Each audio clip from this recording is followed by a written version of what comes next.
Hello friends, आप सभी का स्टडी हार्ट चैनल पे स्वागत है। मैं अशोक चोपड़ा। आज हम कुछ इंपॉर्टेंट करंट अफेयर्स देखेंगे, जिसमें पहला है एससीओ।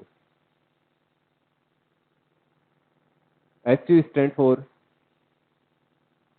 Shanghai corporation organisation.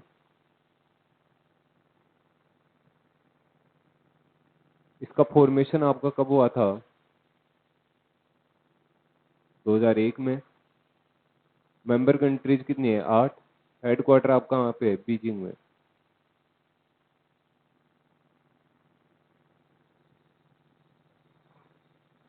जब एससीओ का गठन हुआ था तब इसमें केवल 5 मेंबर कंट्रीज थी, इसलिए इसको शंघाई 5 के नाम से जाना जाता था। वो 5 मेंबर कंट्रीज कौन कौन सी थी? Russia,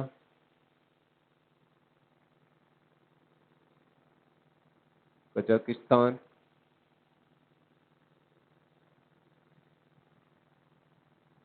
Kyrgyzstan, Tajikistan, China. इन 5 कंट्रियों को मिला के शंघाई 5 नाम से जाना जाता था। 2001 में ही उज्बेकिस्तान इसको ज्वाइन कर लिया, तब से इसका नाम शंघाई कॉरपोरेशन ऑर्गेनाइजेशन हो गया। 2017 में इंडिया और पाकिस्तान ने भी इसको ज्वाइन कर लिया। इंडिया और पाकिस्तान ने भी इसको क्या कर लिया? ज्वाइन कर लिया। तब से इसकी मेंबर कंट्रीज 8 हो गई है। Russia, Kazakhstan, Kyrgyzstan, Tajikistan, China, Uzbekistan, India and Pakistan. आपका एससीओ इंडिया को सेंट्रल एशिया के साथ कनेक्ट करता है।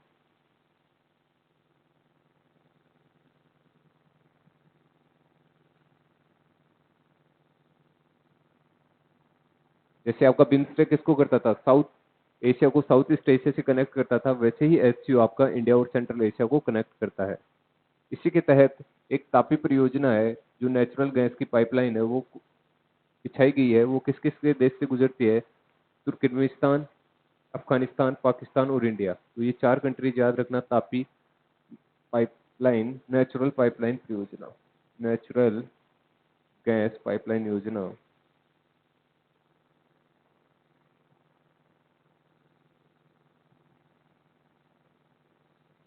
ये तापी याद रखना। कौन कौन सी कंट्रीज हैं इसमें?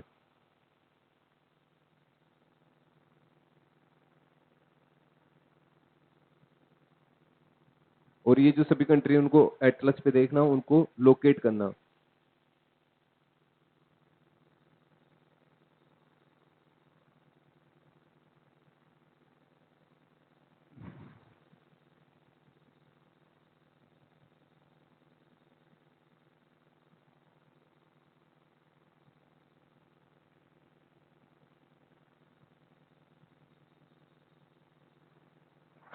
अभी एक रिसेंट में न्यूज आई है कि गुजरात इमर्ज हुआ सबसे बेस्ट किसके लिए? स्टार्टअप्स के लिए। तो Gujarat emerge best for startups, ये किसने रिपोर्ट दी है?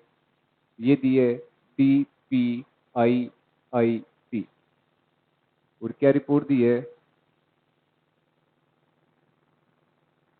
Gujarat emerge best for startup. तो आपको प्रीलिम्स में पूछ सकता है कि ये रिपोर्ट किसने दी है, तो इसका आंसर है DPITI। DPIIT ये कौन सी मिनिस्ट्री में आता है? मिनिस्ट्री ऑफ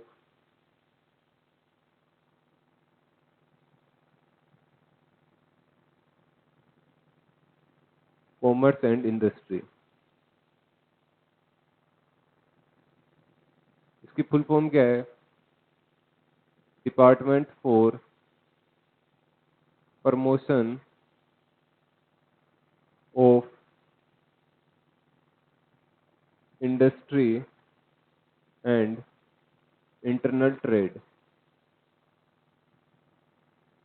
तो ये याद रखना, कौन रिपोर्ट देता है, कौन सी मिनिस्ट्री के अंतर्गत आता है। ये आपके प्रीलिम्स में पूछा जा सकता है।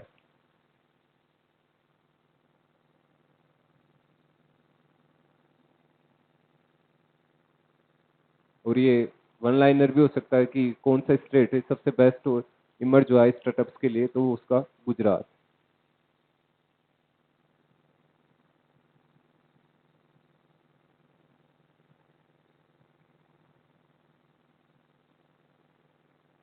इसके बाद हम एक इन्वायरमेंट की न्यूज़ देखते हैं जिसका नाम है एनपीवी। न्यूज़ जाने से पहले मैं एनपीवी की फुल फॉर्म बता देता हूँ। Net present value.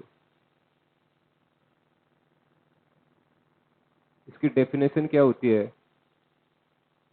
Approximation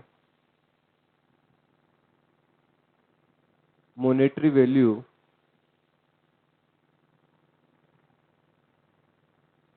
lost due to piece of land has been raised।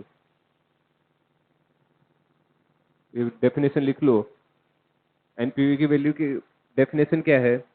Net present value की डेफिनेशन है approximation monetary value lost due to the piece of land has been raised. अभी ministry of mines ने environment ministry से अर्ज किया था कि हमें एनपीवी से फ्री किया जाए, लेकिन इन्वायरमेंट मिनिस्ट्री ने इसको डिक्लाइन कर दिया, उसको मना कर दिया। अब माइन मिनिस्ट्री ने दो कंसर्न बताए हैं। फर्स्ट कंसर्न बताया है ओनली 1%।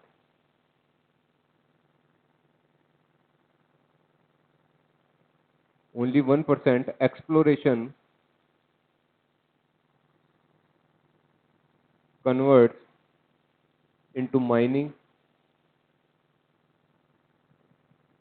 सेकंड कंसर्न बताया है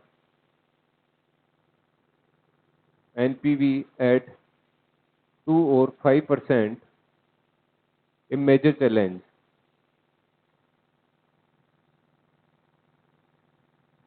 मेजर चैलेंज दैट लीड्स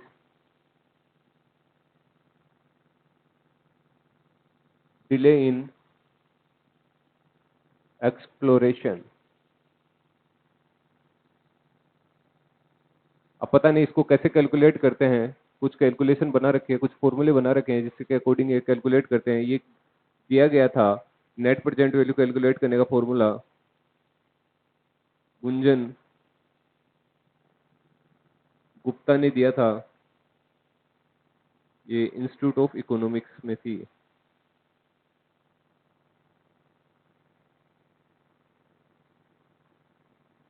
तो ये आपके लिए इंपॉर्टेंट हो जाता है कि नेट प्रेजेंट वैल्यू आपको प्रीलिम्स में पूछ ले डायरेक्ट क्वेश्चन की नेट प्रेजेंट वैल्यू किसको कौन डिफाइन कर रहा है ऑप्शन में, तो ये भी एक ऑप्शन हो सकता है। किसने दिया? गुंजन गुप्ता ने दिया।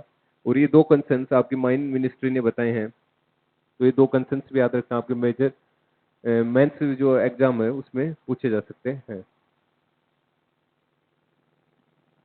धन्यवाद।